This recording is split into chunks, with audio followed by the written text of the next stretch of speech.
Narco test, permission granted. Kind of you sir.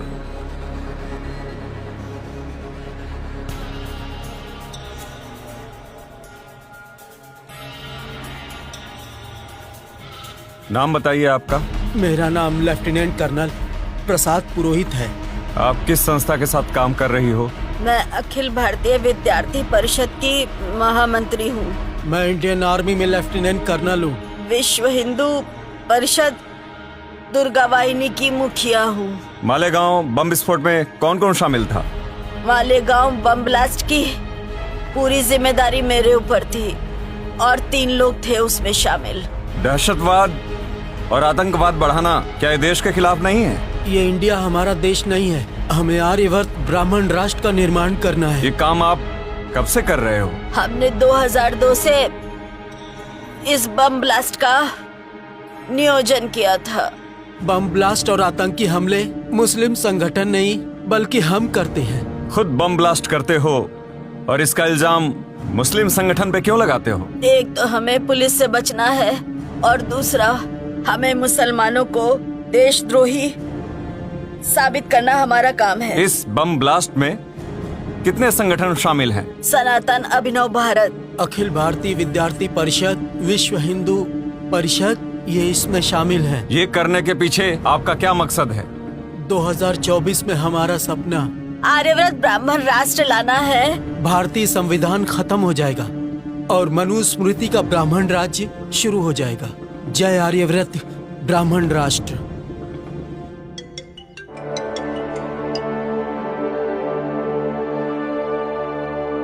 Hello, ATS chief Hemant Karkare speaking. हाँ, क्या कल सुबह? ठीक है, मैं आज ही के फ्लाइट से आ जाता हूँ रात को। कल सुबह मैं ऑफिस में आ जाऊंगा, बता देना। जय हिंद। मैं come in sir? Yes, coming Karkare.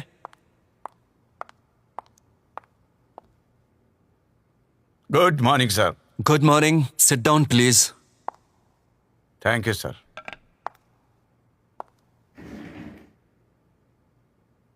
Karkare, आप क्या पागल हो गए हो क्या? मालेगांव केस में कर्नल पुरोहित, प्रज्ञा सिंह ठाकुर, इनके ऊपर आप देशद्रोह का इल्जाम लगा रहे हो, उनको अरेस्ट कर रहे हो। आपको मालूम है वो आरएसएस के लोग हैं। आरएसएस के लोगों के रग रग में देशभक्ति भरी हुई है और आप उन पर देशद्रोह का मुकदमा चला रहे हो, उनको अरेस्ट कर रहे हो। शर्म आनी चाहिए आपको। सर, मैंने कोई गलत काम नहीं किया। मेरे पास उनके खिलाफ पुख्ता सबूत है सर। दिमाग ठिकाने पर नहीं है आपका। पुख्ता सबूत मिले कहते हो? सर, प्रज्ञा सिंह ठाकुर, लेफ्टिनेंट कर्नल प्रसाद पुरोहित और दयानंद पांडे के लैपटॉप में हमारे देश के खिलाफ बगावत के पुख्ता सबूत मिले हैं सर। प्रज्ञा सिंह ठाकुर और लेफ्टिनेंट कर्नल प्रसाद पुरोहित, इन्होंने नार्को टेस्ट में कबूला है सर। हमें मालूम नहीं नार्को टेस्ट मैनेज की जा सकती है? नहीं सर, नार्को टेस्ट बिल्कुल सही है, शक की कोई गुंजाइश नहीं सर। अच्छा बताओ, आप खुद ब्राह्मण हो, ब्राह्मण हो के ब्राह्मणों पर कार्रवाई करते हो, ऐसा क्यों? जन्म से भले ही मेरी जाति ब्राह्मण हो, लेकिन भारतीय संविधान के मुताबिक भारत में रहने वाले सभी नागरिकों की जाति भारतीय जाति होती है, चाहे कोई बौद्ध हो, मुस्लिम हो, सिख हो, ईसाई हो या लिंगायत हो। मैं कुछ नहीं जानता।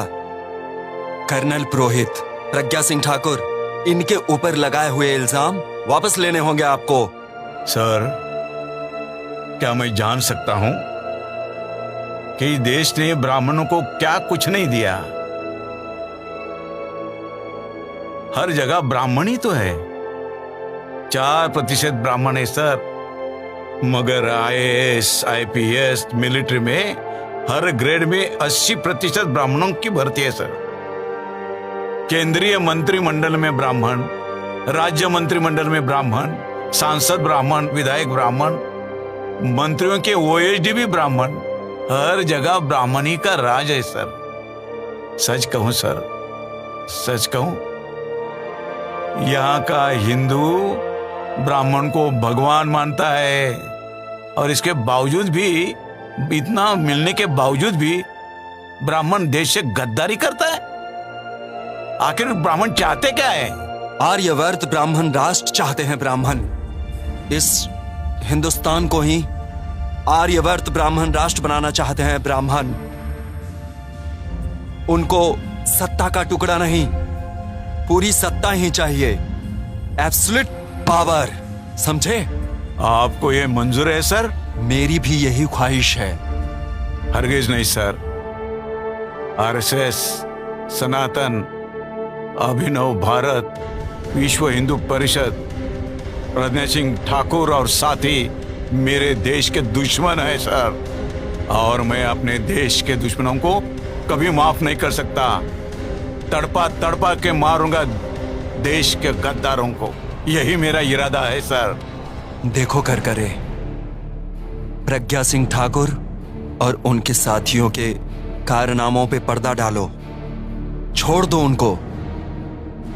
आपको माला माल किया जाएगा, आपको जो चाहिए वो मिल जाएगा, लेकिन सिर्फ आपकी जुबान बंद रखना। शेर कभी मौत से डरता नहीं सर। होश में आओ करकरे, अपनी जान गवा बैठोगे। जिस रोज मैंने वर्दी पहनी उसी रोज मैंने जिंदगी को अलविदा कहा था। अलविदा सर। सुनो, आर्यवर्त ब्राह्मण राष्ट्र के लिए उसे बलि चढ़ाना ही होगा।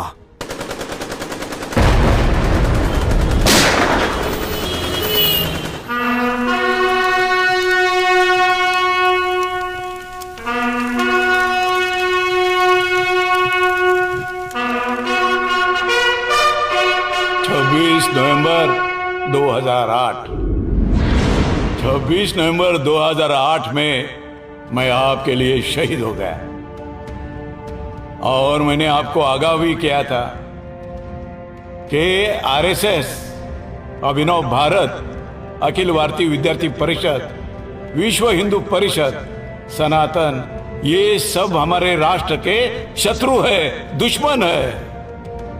मैंने आपको आगाह किया था, मैंने ये भी बताया था कि इनका ख्वाब यहां पर आर्यवर्त ब्राह्मण राष्ट्र बनाने का है। जाग उठो। मगर मैं देख रहा हूं कोई भी जागा नहीं है। ये ब्राह्मण आप में से किसी को हिंदू मानता नहीं, आपको गुलाम मानता है, बेवकूफ गुलाम।